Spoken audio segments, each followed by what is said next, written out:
میں آپ کو ایک چوٹ کرنے والا واقعہ سناتا ہوں۔ ایک مسلمان نے ایک عیسائی شخص کو کچھ پیسے دیے ادھار، قرضہ دیا، ٹائم ہو گیا، اس نے کہا میرا قرضہ لوٹاؤ، وہ ٹال مٹول کرنے لگا، بعد میں آنا، 15 دن بعد آنا، مہینے بعد آنا، دیتا ہی نہیں تھا۔ یہ پریشان ہو گیا مسلمان، وہ عیسائیوں کے پادری کے پاس چلا گیا، کہا آپ کا ایک بندہ ہے میرے پیسے نہیں دیتا۔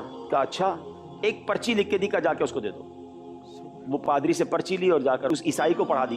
جیسے اس نے پرچی پڑھی فوراً پیسے نکال کے دے دیے۔ مسلمان بھی بڑا ہوشیار تھا، کہتا پیسے تو اپنی جگہ پر بتاؤ، پرچی میں کیا لکھا ہے؟ مجھے مہینوں ہو گئے دھکے کھاتے ہوئے، آتے جاتے اتنا ٹائم گزر گیا، مجھے پہلے بتاؤ، میری بات میں اثر نہیں تھا، ایک پرچی پڑھتے ہی پیسے دے دیے تم نے، مجھے پہلے وہ پرچی پڑھنی۔ وہ کہتے نہیں پرچی تو نہیں دوں گا، کہ نہیں پرچی پڑھے مگر میں بھی نہیں جاؤں گا۔ بہرحال بڑی ضد بحث کے بعد وہ پرچی اس کے ہاتھ سے چھین لی۔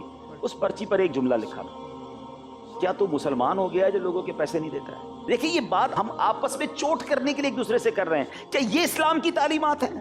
ہم غور کریں، ہم جس آقا علیہ الصلوۃ والسلام کے امتی ہیں وہ تو وہ آقا ہیں جو سچ کا درس دیتے رہے، صادق و امین بنے اور بناتے رہے۔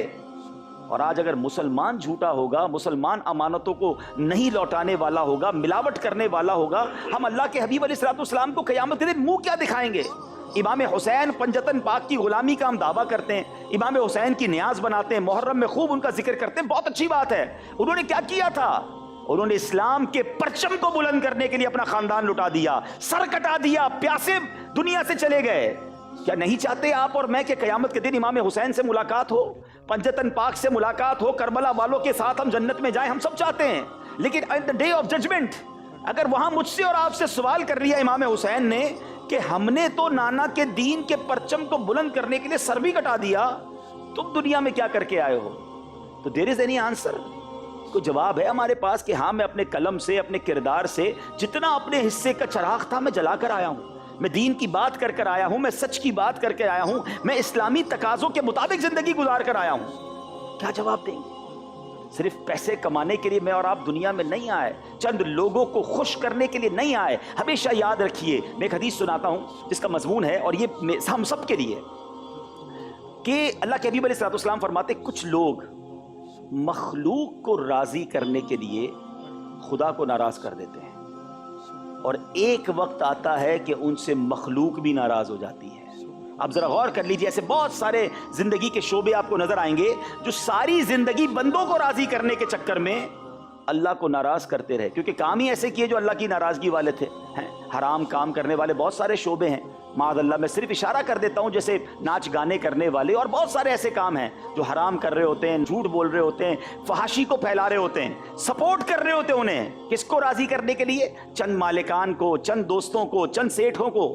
اور اینڈ آف دا ڈے ناراض کون ہو رہا ہے؟ رب ناراض ہو رہا ہے۔ اور پھر آخر میں جو حدیث کا اگلا جزء نہیں، سمجھیے گا کہ ایک وقت آتا ہے بندے بھی ناراض ہو جاتے ہیں۔ اللہ تو ناراض تھا، مجھے بتاؤ ان غلط کام کرنے والوں کا آج نام لینے والا کون ہے؟ دنیا میں نام لینے والا کوئی نہیں بچتا، ان کی نہ برسی منائی جاتی ہے، نہ اس کے بعد کوئی اصال ثواب ہوتا ہے۔ بدقسمتی سے ایسے لوگوں کی برسی میں بھی ناچ گانے ہو رہے ہوتے ہیں، ان کی یاد میں بھی ایسے ہی کام ہو رہے ہوتے ہیں۔ اللہ اکبر۔ اور اس حدیث کا اگلا جز سنیے گا، اللہ کے حبیب علیہ الصلوۃ والسلام فرماتے ہیں، جس کا مضمون ہے کچھ وہ لوگ ہوتے ہیں جو اللہ کو راضی کرنے کے لیے مخلوق کو ناراض کر بیٹھتے ہیں، کام وہ کرتے ہیں اللہ راضی ہو جائے، مخلوق ان سے ناراض ہو جاتی ہے، اور ایک وقت آتا ہے کہ اللہ بندوں کو بھی ان سے راضی کر دیتا ہے۔ اب ایک مثال دیتا ہوں صرف، خواجہ خواجگان خواجہ غریب نواز رحمۃ اللہ تعالی علیہ ہندوستان گئے تھے، اللہ کی بات کی تھی نا، سارا ہندوستان خلاف ہو گیا ہے، نہ بیٹھنے دیتے، نہ اٹھنے دیتے، نہ کھانے دیتے، نہ کچھ کرنے دیتے، سب خلاف۔ اللہ کو راضی کرنا تھا۔ ایک وقت آیا کہ اللہ نے وہ عروج دیا کہ 90 لاکھ غیر مسلم ان کے ہاتھ میں مسلمان۔